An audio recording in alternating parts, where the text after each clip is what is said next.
blossom na napakalaki. Ayan, napalaki na po natin dahil tanggalin na natin to. Moon blossom! Araw mga kaibigan, no? Ito na yung araw na makakakuha tayo ng dinosaur bone ba yan or bone blossom. Okay, so tignan natin guys, kasi hindi ko pa talaga siya nakukuha at hindi pa ako nakakakita ng candy blossom mga kaibigan. At syempre, uy, grabe, ganda naman nito ah. Pero din akong gagawin na napaka sakit sa puso ko kasi alam nyo na mga kaibigan, tatanggalin na natin etong mga, alam nyo na, itong mga plant natin na nandito kasi kakalbuin na natin tong garden natin. Dahil mga kaibigan, no, magkakaroon na po tayo ng bone blossom mga kaibigan, no. As you can see mga kaibigan, no, meron na din ako mga T-Rex. Okay, so ito na yung bone blossom natin. Isa na lang mga kaibigan, magtatanim na tayo ng bone blossom at papalakihin na natin yung value. So ito mga ano ko na to, itong sugar apple. Ay siguro di ko tatanggalin yung sugar apple ko. Ito na lang, yan yung mga nakikita nyo nakalat-kalat na dyan. Tatanggalin na po natin yan, okay? So ito na mga kaibigan, no, magtatanggal na tayo. Uunahan na natin, okay? Uunahin na natin, magde-destroy na tayo. Unahin na natin yung mga apple natin na nandito mga kaibigan, no? Bye-bye! Okay, kasi grabe, dami kong tomato mga kaibigan. Paano natin tatanggalin ko lahat? Oh, sige.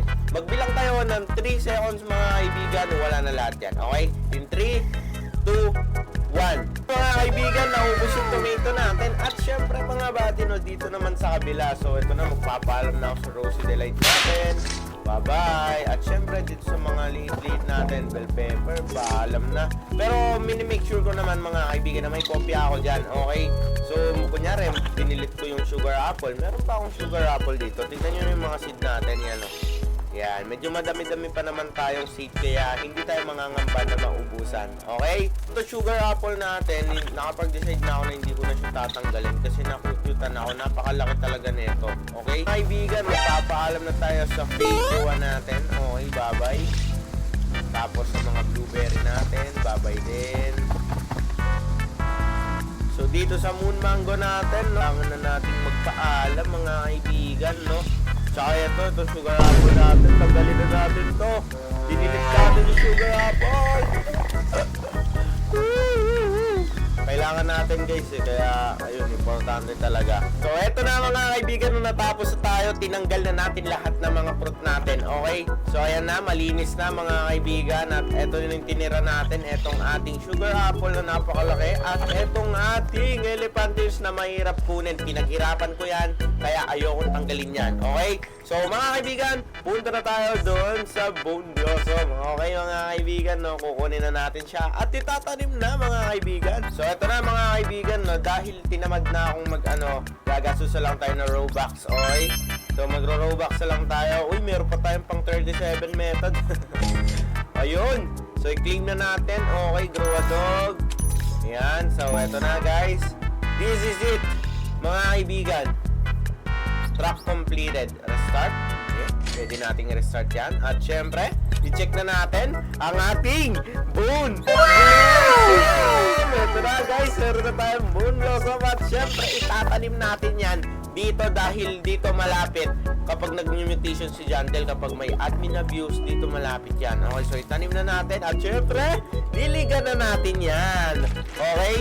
Ipakita ko sa inyo guys kapag lumaki na. Alright? Grabe, ito na mga kaibigan. At syempre, ikakalat na ng mga T-Rex natin yung mga mutation. At ito na guys, so first time in the history nagkaroon tayo ng bone blossom. At ito na mga kaibigan, meron tayong mga malupit na alaga dito, no? 3 na yung T-Rex natin. At ito na mga kaibigan, wait na tayo. Uy, meron T-Rex dito, pinapa-offer yata. Hindi natin tatapusin itong video natin ito hanggat hindi nyo nakikita itong ating bone blossom. Okay?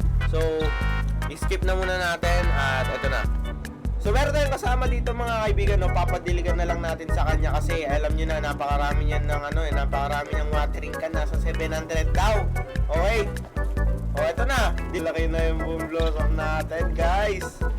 Let's go!